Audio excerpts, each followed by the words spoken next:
So next what we're going to add is a detection to see whenever the ball bounces off the brick. So to do that, it's going to be kind of similar to this code right here for bouncing off the paddle, but we need to have a for loop that checks every single brick. So what we'll do is for brick in bricks, and then we're going to have these same two if statements.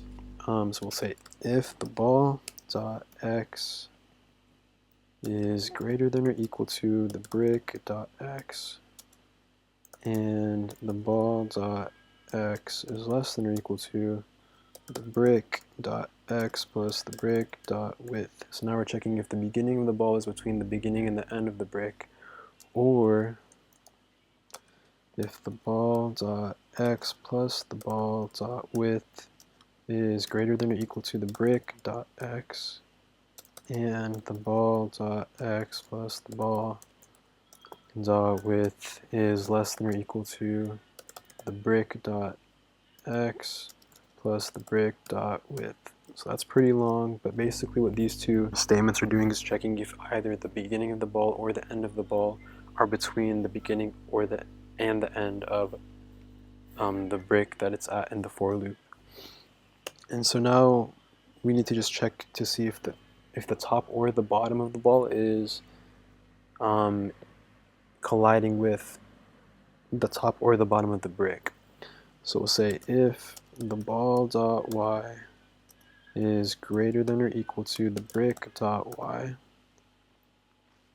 and the ball dot y plus the ball dot y is less than or equal to the brick dot y plus the brick dot brick dot y plus the brick dot height. And so that's going to be half of it, and then we'll say, put that in parentheses and then say, or the ball dot y plus the ball dot height is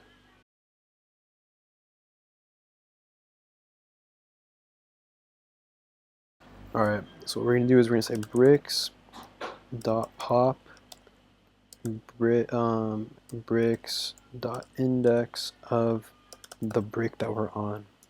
So what this line right here does is it's going to pop out the brick that we're currently on by just getting the index of that brick. It looks kind of weird, but I mean it gets the job done. So, and then whenever the ball collides with the brick, what should also be done is we should change the x velocity, no, the y velocity. So we'll say ball dot yv times equals -1. So now when we run this and we hit the ball, it's going to bounce up and it should hit a brick, and then the brick will disappear and the ball will come back down. Perfect. Let's speed up the ball because it's kind of boring to watch when it's that slow. So let's go up to the initialize, or let's just go up to the init function in here and change we'll say x velocity is 3 and then y velocity is 3. Let's give that a go. Perfect. So it's bouncing off. It's hitting all the bricks. And yeah, so that is currently working. So it's lagging because my computer sucks, but I'm sure on yours it'll work a lot better. So now some things that we can kind of change up are, as you can see, if I exit out of this and then I run it again, like it's gonna start off the exact same way that it just did, by coming straight to the right side. So what we can do is, instead of hard coding these in here, what I like to do sometimes is just implement like a random selection. So if we go to the very top and we just import random, what we can do is, instead of saying it equals 3, instead of saying they both equal 3,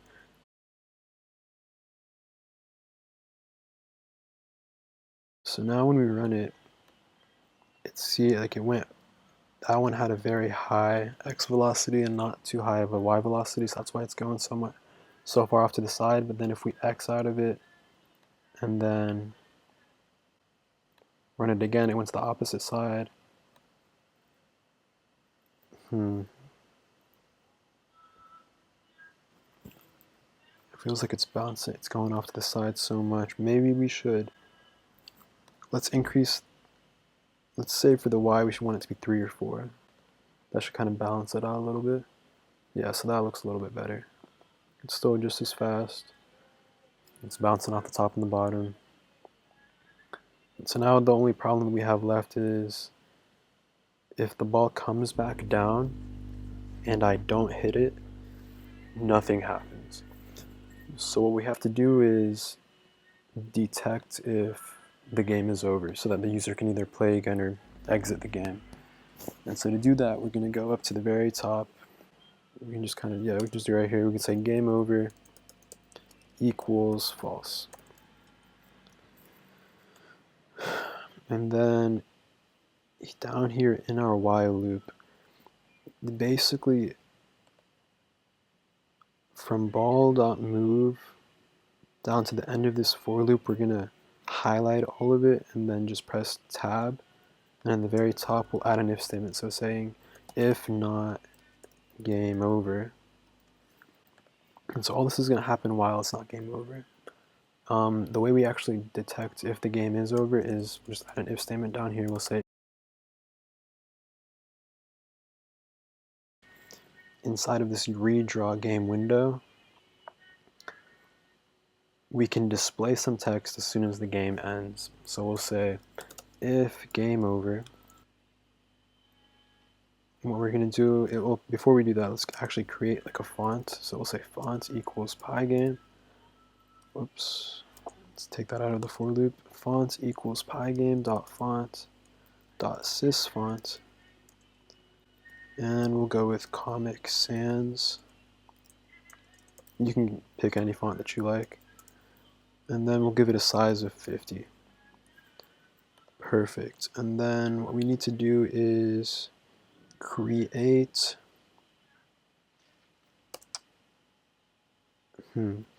okay, so basically so there's two ways the game could end. I mean, the game can either end if the player hits all the bricks or if the player misses the ball. So I guess before adding this text, let's add a pass in here real quick and then come back to this.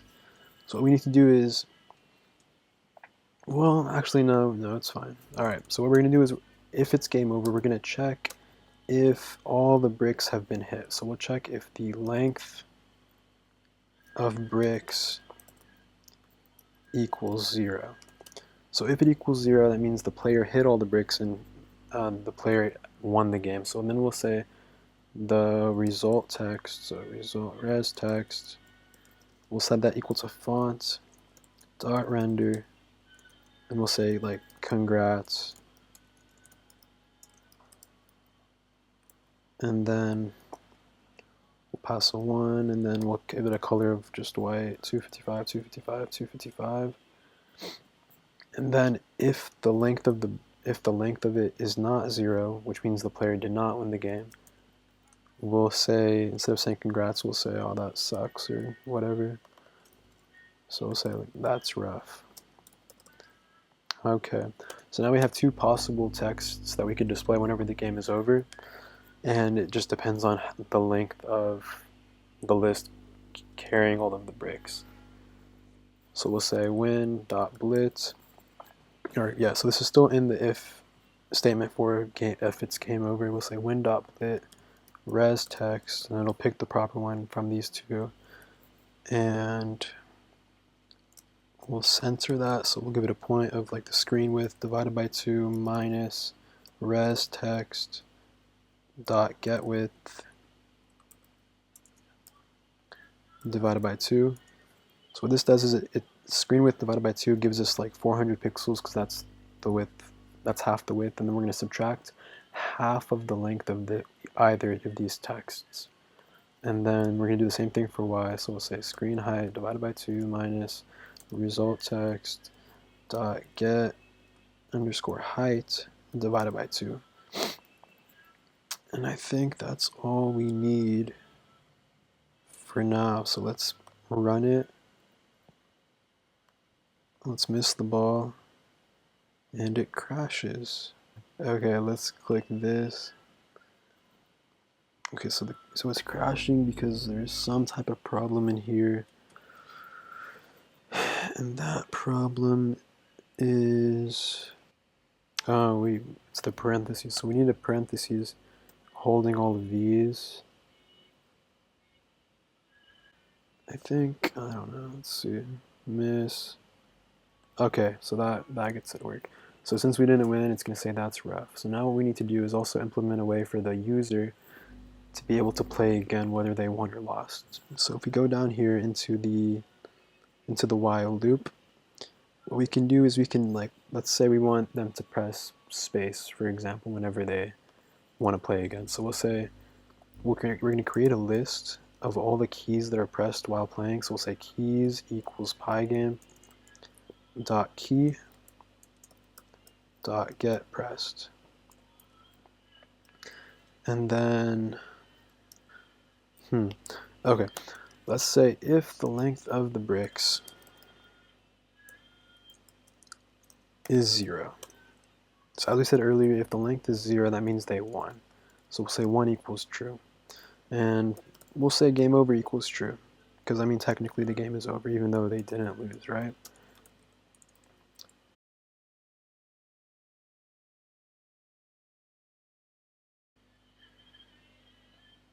Create a new ball. Actually, no, we'll just say ball dot x is going to equal... Well, no, we'll just say ball equals ball, and then we'll initialize it the same way we did up here. So we'll just kind of reinitialize this. Yeah, so we'll say ball equals a new ball that is centered, and yeah. And then and then for the bricks, we want to reinitialize them, so we can just clear the list that's already there, and then use the same for loop that we used earlier. So for I in range 6, and then for j in range 10, bricks dot append a brick, we'll say 10 plus j is for the j times 79, and then 50 plus I times, what was it, 35. You can just copy the rest of that.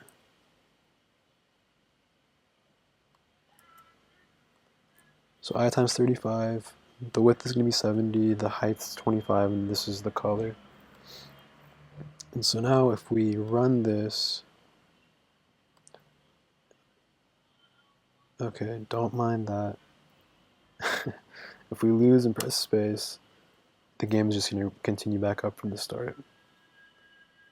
So let's just double check it. It's going to go down slowly, but so that's rough. Press space. The game starts back up again. Fantastic. What else should we do?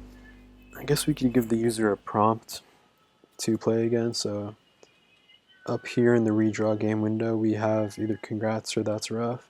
We can create another text. So we'll say like, so if it's game over, we'll say like play again text, and we'll say font.render. What this one's going to say is press space to play again. Perfect. And say 1, and then give that a color of 255, 255, 255. And window.blit, play again text, comma, and then we need the point. So we'll say, yeah, we'll do screen width divided by 2 minus play again text dot get width divided by 2, and screen height divided by 2. And so now we want this one to be a little bit lower than the last one, so we'll just do divide by 2 plus like 30 pixels or so. And then I think we need a parentheses there. What are we missing? Got this parentheses, so this closes right there. We just need another parentheses right there. That should fix it all up. So now let's run this, miss the ball, press space to play again, press space, perfect. So that is fully functional. And yeah, I mean, that's basically the whole game in a nutshell. There's more stuff you could do to change it up. I mean, you could obviously change the colors of things and add a different background picture. In the version that I made that I showed in the introduction, what I did was I had some of the bricks actually drop another ball whenever they were hit. So right now, obviously, none of the bricks are going to do anything. They're just going to disappear, and there's only one ball on the screen. But if you wanted to add that, I can show you how that's done in the next video. But yeah, thanks for watching. That's how to make Breakout. I hope you enjoyed, and I hope this was useful. And if you have other games that you want to learn how to make using Pygame, just drop them in the comments down below, and I will start making that.